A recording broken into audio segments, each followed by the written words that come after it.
mesdames et messieurs, comment allez-vous? Kijanouye, pas si mal. En ce jour du 22 juin 2019, samedi, soupe annuelle, comme à toutes les années, on a quelqu'un d'extrêmement très important, généreux, qui m'accompagne dans mon entrevue. Aujourd'hui, on est au 76-55 20e avenue à Montréal, à l'appel retrouvé, oui, tout près de Crémazie. C'est un rendez-vous à l'Association du développement, l'asile. Je vous présente, le monsieur, je vais présenter. Comment allez-vous? Ça va bien? Bon, ça va très bien et on est là. Dites-moi votre nom parce que je suis très enchanté de ce soir. On vient me dire, m'annoncer que vous êtes le responsable, le directeur de l'organisation cette soirée. Moi, je suis Isidore Jean-Éric, le directeur de l'organisation depuis 2009 et jusqu'à 2019. Ça fait une dizaine d'années que je suis à la tête de cette organisation ici à Montréal. Alors, depuis vous êtes à la tête de l'organisation à Montréal, une dizaine d'années, c'est quoi votre inspiration d'organiser des soupes annuelles? Pour quel but, pour quelle raison vous faites ça? Bon, on vient dans une région d'Haïti qui s'appelle l'Asile. L'Asile, ça se trouve là au département de Nip. Alors, nous, on a une organisation parce que chez nous, on aide les gens au niveau scolarité. Nous sommes des agents de développement. C'est pour cela que c'est une organisation qui contribue à tous les niveaux. Quand il y a des catastrophes naturelles, nous sommes là. Il n'y a pas d'école dans la région, nous sommes là. On a déjà bâti un hôpital pour la zone. Nous évoluons au niveau du développement de la communauté asiloise. Ça fait depuis combien de temps vous avez pensé à développer cette idée-là, ce concept de soupe annuelle, puis avec toutes les gens, combien de personnes, le membre vous avez dans votre organisation? Bon, et nous avons beaucoup de membres parce que c'est une organisation internationale, comme je peux dire, parce que nous avons les centrales qui se trouvent aux États-Unis, à Boston, et nous avons un comité à Boston, à New Jersey, et Connecticut, Orlando, Miami, et puis ici au Canada. Cela veut dire au niveau des membres, on a beaucoup de membres, et puis le central se trouve aux États-Unis. Puis combien de soupes annuelles? Vous faites un souper annuel par année? Ici, on fait un souper annuel par année. Au moment que je vous parle là, il y a un autre souper à Miami. OK. Et c'est toujours dans le mois de juin? Et bon, ça dépend. Nous, ici, on fait dans le mois de juin. Les autres, on le fait dans différents mois. Il y a certains qui font en décembre. Il y a d'autres qui se font en août. Comme le juillet prochain, là, ça va être le congrès annuel qui va se faire à Connecticut. Alors, nous tous, on doit se présenter, tous les directeurs du réseau doivent se présenter ainsi que les membres. Donc, on doit se présenter à la congrès annuel, au congrès annuel pour voir qu'est-ce qui se passe. Et puis, c'est au congrès annuel, on va savoir les bilans de l'année et puis tout ce qu'on a réalisé pour notre société. Est-ce qu'il y a quelqu'un qui vous représente en Haïti? Vous parlez d'asile, c'est une place, un lieu qui s'appelle comme ça? Oui, il y a un autre comité qui se trouve exactement à l'asile. Quand il y a une activité, s'il y a des activités à l'asile, il y a un comité à l'asile qui représente l'organisation. Parce que si on a une organisation pour Haïti, alors on devrait avoir un comité solide en Haïti aussi. Et nous avons un comité en Haïti. Vous avez une communication avec eux autres, presque à tous les jours, toutes les semaines, tous les mois? Bon, et on ne peut pas dire tous les jours parce qu'à chaque fois qu'on a une activité, s'il y a un problème en Haïti, les comités d'Haïti nous a appelés ici pour nous faire savoir. Alors, on a contacté exactement les comités centrales. Les comités centrales planifient une réunion une réunion par conférence call, et puis tous les directeurs doivent se connecter. Après avoir reçu les messages, les directeurs doivent se réunir en réseau pour parler aux membres qu'est-ce qui va se passer, qu'est-ce qu'on doit faire et comment on doit agir. Moi, je trouve que c'est très bien. Je vais ajouter un message à tous les citoyens haïtiens, québécois ici, puis en Haïti. Le mouvement fait près de 10 ans. Je remercie de me donner une entrevue, puis j'encourage ce mouvement-là.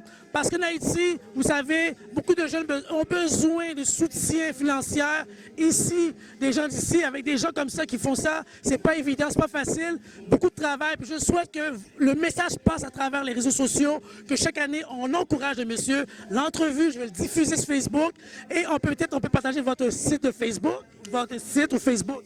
Bon, alors, c'est à moi de vous remercier parce que le travail que vous faites là, c'est un travail extraordinaire. Parce que non seulement c'est là pour la première fois qu'on a fait une interview là, dans cette dans cette fête, mais ce soir-là, je pense que c'est une chose extraordinaire. Alors moi, c'est à moi de vous remercier. Je vais encourager les gens de nous supporter parce que quand vous nous supportez, nous, on devait supporter les gens de l'asile, les gens d'Haïti pour les aider à supporter au niveau santé, au niveau scolaire, au niveau de développement. Alors, vous savez, suivez-nous sur les Facebook, les réseaux sociaux, encouragez-nous, partagez, appelez si vous voulez donner un coup de main. Passez une bonne soirée, c'est à toutes les années, c'est à suivre. Moi, la vidéo, je vais partager, je suis fier d'être présent. Merci à DJ Lou G-Mix. Dans la semaine prochaine, vous allez voir, durant les semaines, allez regarder. Et chaque année, j'espère que chaque personne va comprendre le but de la cause. Je vous remercie beaucoup, monsieur. Alors, c'est à moi de vous remercier. Enchanté de vous rencontrer. Merci. Alors, une prochaine fois. Une prochaine fois, c'est sûr, on est là pour durer. Pour le mouvement développement de l'asile, ils sont là pour durer. Merci à tous les citoyens qui nous encouragent et tous les partenaires aussi. Puis, une question, vous avez des partenaires de Montréal, puis vous êtes à Toronto. Bon, alors, j'ai des partenaires à Montréal. Avant, j'ai habité à Montréal. Maintenant, j'ai travaillé à Toronto et j'ai habité avec ma famille à Toronto. Mais ça ne m'empêche pas de venir tous les mois pour les réunions et puis pour faire le travail de ma société, c'est tout. J'ai l'organisme et merci à tous ceux qui vont le voir d'avance. Puis vous savez, c'est au Québec que ça se passe. Il y a beaucoup d'organismes haïtiens. Ce n'est pas pour rien qu'on fait des soirées comme ça. C'est pour un but d'aider la cause, les jeunes. La nouvelle génération qui nous regarde, qui sont fiers, qu'on pense à eux autres. Puis merci à Haïti aussi, nous pas blaguer, nous lave à nous. Merci pour la communauté de l'asile. Merci à tous. Vous êtes là pour durer. Merci. Merci à vous.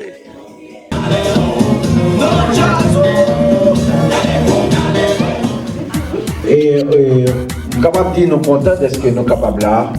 Et pour nous fêter avec l'association ADA. C'est un rendez-vous chaque année que nous gagnons à date au mois de juin pour nous fêter cette association pour le développement de l'asile. Et moi, nous tous connaissons l'association ça. Si on ne pas connaît, alors moi je crois que ce soir, vous faites rencontre avec nous. Et dès ce soir, vous êtes notre ami de l'asile et nous baou comme nous ne pouvons pas nous mettre mais nous sommes des citoyens asilois, même asilois avec nous-mêmes. Et c'est pourquoi que moi capable de dire, moi applaudis très fort de ce que nous sommes capables là présentement pour fêter avec nous. L'association ADA est fondée depuis 2011, depuis 2001. Depuis 2001, pourquoi on travaille et si vous rentrez l'asile, c'est pour être dans un travail qui fait. Et à cause que nous-mêmes, nous vraiment portons apport à l'asile et nous avons d'autres bagages qui développés. Et c'est pourquoi moi dis nous, s'il vous plaît, aidez-nous à garder cette association en vie. Parce que si vous ne pas aider nous, il est capable de pas exister. Mais présent sous à soi là, dis-nous, nous devons continuer. Et moi espérer l'année prochaine, nous serons plus grands encore parce que vous comptez sur vous pour pas inviter nos amis, nos camarades pour prendre part de cette association. C'est une association qui est créée pour nous capables d'aider pour l'asile.